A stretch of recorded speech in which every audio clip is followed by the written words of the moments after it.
Hello, I'm Keith Barker, and on behalf of the entire CBT Nuggets family, I'd like to welcome you to this Nugget series on Wireshark. Let's begin. Wireshark is the planet's most popular and free protocol analyzer. It's absolutely fantastic. Now, you're probably familiar with Wireshark, but if you're not, let me give you a brief reason why this is so powerful and what Wireshark can do for us. Let's say we have a scenario with a PC that's acting as a client, and we're talking over to a server. Maybe it's a SQL server, some type of a database server.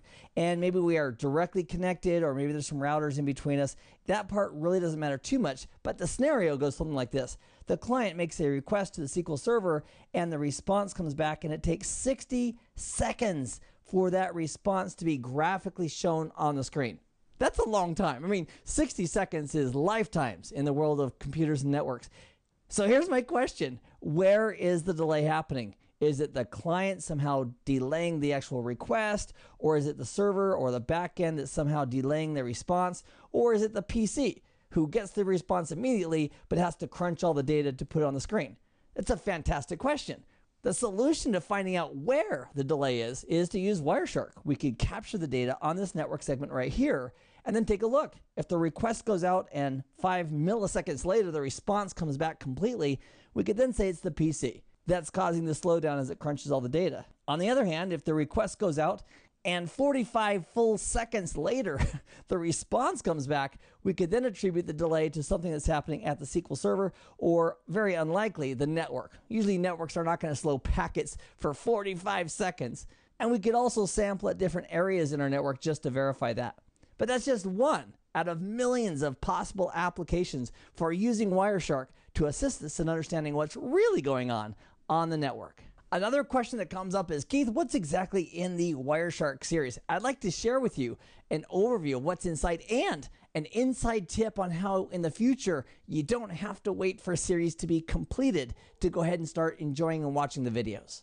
So I'm currently logged on to my CBT Nuggets account, and if I wanted to see what current videos are in progress and be able to view them before they're even done, here's how we could do that. Under Video Training, right here there's a tab called Upcoming Videos. We simply click that, and all of the videos that are currently in progress are right here. Not only does it give us status on them, it also gives us the ability to view the videos that are already done in that series. So here we can see that James has a Windows 8 series in progress. He's got 31 out of 40. And if we wanted to start viewing those, you don't have to wait until the complete series is done. You can simply click on this link and go look at any of the videos that are currently published, which is right now a total of 31. Wireshark, which I'm doing the intro for right now, is completely done. So as soon as the videos get approved and processed, which will be the next business day. So by the time you see this, all 25 videos will be online and ready. But this is a great way where you do not have to wait to see the videos in progress. You can go ahead and start watching the series as they're being created. So we want to take a look at the topics inside Wireshark, which is my objective here. We can click on this link for Wireshark and scroll down.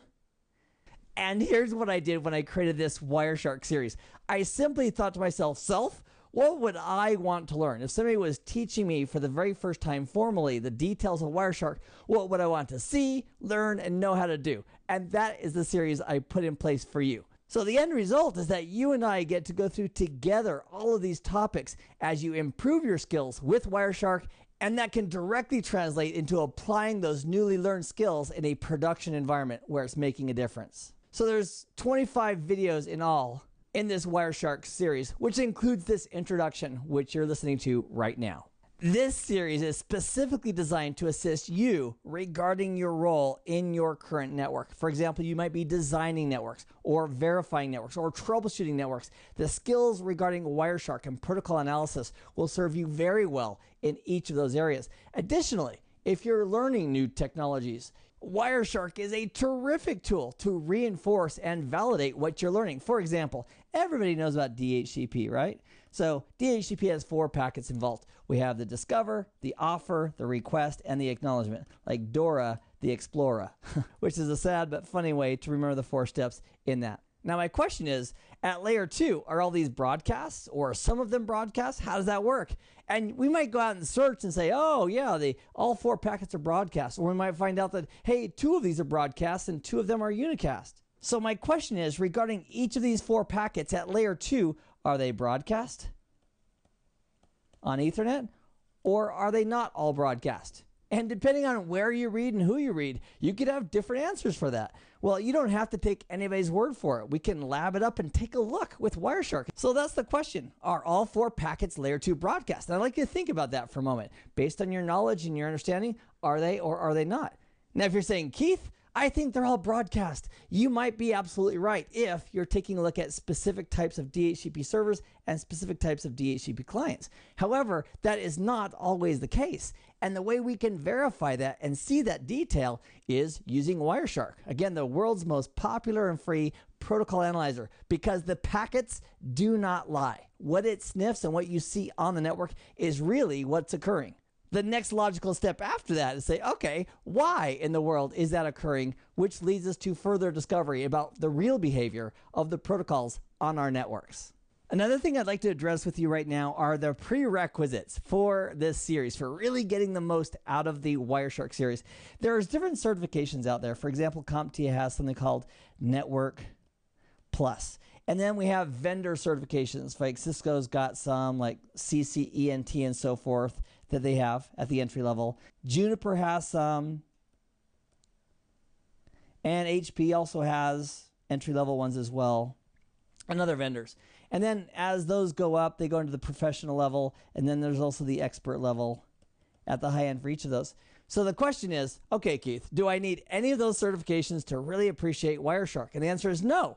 You're welcome to enjoy this series. However, you really deserve to have at least this level of understanding, Network Plus or greater, to take advantage of it. So, for example, you know how ARP operates. You know what DHCP is. You understand three-way handshakes with TCP. You understand the basics of IP addressing and application layer and all that.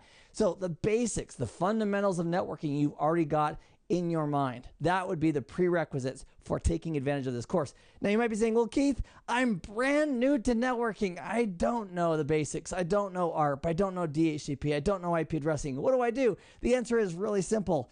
Go ahead and go through Network Plus. It's sitting there as part of your subscription with CBT Nuggets. It's available. Start with Network Plus first as a really solid foundation, and using Network Plus as a foundation, whether you take certification testing or not, the knowledge you gain from Network Plus about how networks operate, you can then leverage that as you take additional courses like the Wireshark series, this one, CCNA, Juniper, and other vendor-specific networking technologies. The primary objective for you and I in this series is to identify how to use the tool called Wireshark. So that will be our primary focus in the entire series.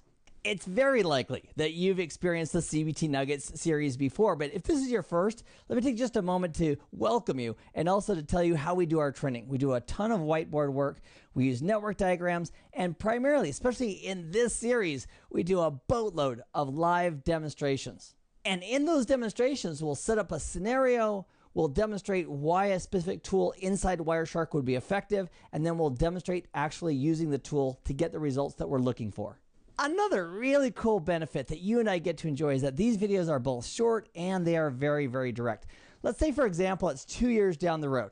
You've enjoyed the video series, you got your start in really taking advantage of Wireshark in this series, and 2 years later you're thinking, oh, you know what? How do I colorize a specific conversation inside Wireshark? You could come back to this series, go to that one specific nugget, which is like less than 20 minutes, and review it, and boom, you're back in the saddle with those skills refreshed, ready to move forward. So it's a terrific resource to go back to after you've completed the entire series.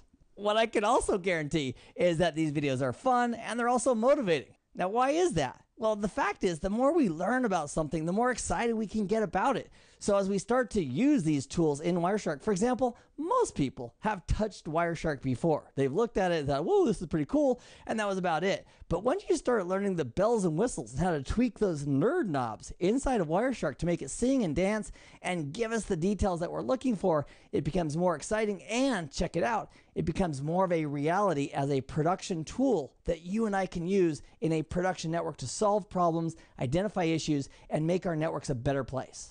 So I totally get that time is a limited resource for everybody. So how can you and I squeeze that last drop of juice out of this video series? It's very, very simple. The first thing is to make time and watch the videos. And if you want to watch them a couple times just for reinforcement, that's often a great idea. I would also recommend you take notes. I'm an avid note taker. I've got spiral notebook after spiral notebook, but guess what? I rarely go back to them. I'll admit that. I rarely go back to them. But the reason I make the notes is because it helps me with yet another method, another sensory input of learning that information. So individuals who jot down notes as they watch videos with a real pencil or pen and paper, that's going to assist you in remembering that detail later. So I would encourage you to take notes as you watch the videos. Another really big secret is to lab it up. In virtually every video, I've got a homework assignment for you. I've got the capture files and my profile preferences all tucked away in the Nugget Lab files for each of the videos. And I'm going to give you a homework assignment. I don't want you just to watch the video and say, wow, that was awesome. I can look at the HTTP delay between a request and a reply with web traffic. I don't want you just to see it. I want you to practice it. So in the homework assignments, I'm going to give you specific tasks related to what we just covered, and that will help reinforce and cement that as a skill once you practice it that you can then take and apply to a production network. Another little detail that's going to happen as you lab it up and start practicing with Wireshark, I saw behavior that I wasn't expecting. And I thought to myself, is this natural behavior based on this type of client, or did I just misunderstand the protocol, or is there more for me to learn? And here's what I discovered. There is always more for me to learn. So using the Wireshark and a great Google search, you can have the opportunity to dig deeper. So for example, we could dig deeper and say, okay, for DHCP as an example, how come for some clients and some DHCP servers, all 4 packets are layer 2 broadcast and other times they're not? Or with IPv6, for example, how come sometimes a device will do a neighbor advertisement after it's done its duplicate address detection and other times it won't? And that type of experience in seeing the actual packets and asking those questions is a terrific springboard for us to increase our knowledge about the protocol's real behavior on the network. So for me, the exciting part about you and I spending this time together in this series is that as you build your skills, as you do each of the homework assignments and start practicing with Wireshark, you'll be able to apply those skills to your production network. And that is where I'd like to pause just for a moment and offer a word of caution. So let's say we manage everything inside this red box. That's our network that we manage. The question is, the data that's coursing through the veins of this network, is that ours to freely look at and analyze with a protocol analyzer? That's the question you need to ask every time that you capture data off of a network and start looking at the data, because we can reassemble the file that this guy downloaded from the internet. We can see the graphic images that he downloaded from the internet. We can reassemble the voice over IP traffic and listen to a conversation. So the question is, although we can technically do that, we want to make sure that we have the authorization as well. We never want to do any type of eavesdropping or decoding of packets unless we have explicit authorization to do exactly that. So for this entire series, that is my word of caution to you. Only look at traffic that you are authorized to capture and analyze. The actual capture files and other resources that I've saved for you for your use as you go through these videos are in the Nugget Lab file area. Now, one of the questions that comes up is, Keith, where exactly is that Nugget Lab file area? So let me take a moment and share with you exactly where to go to get those files. And here's the secret for Nugget Labs. Once you're logged in, you simply go to your name, hover over your name, there'll be a drop-down list. Simply go down to Nugget Lab, click on that, and that will take you to the Nugget Lab files. Each of these are links. So you go to the link for Wireshark, click on it, and that would give you an opportunity to download the Nugget Lab files for the entire Wireshark video series. Once you have them locally on your computer, you can then, for each of the videos which have supporting files, access those files from your local hard drive. I am very excited about spending this time with you in this series. Your homework assignment for this video is really simple, and that is to go to the next video titled Jumpstart with Wireshark. I hope this has been informative for you, and I'd like to thank you for viewing.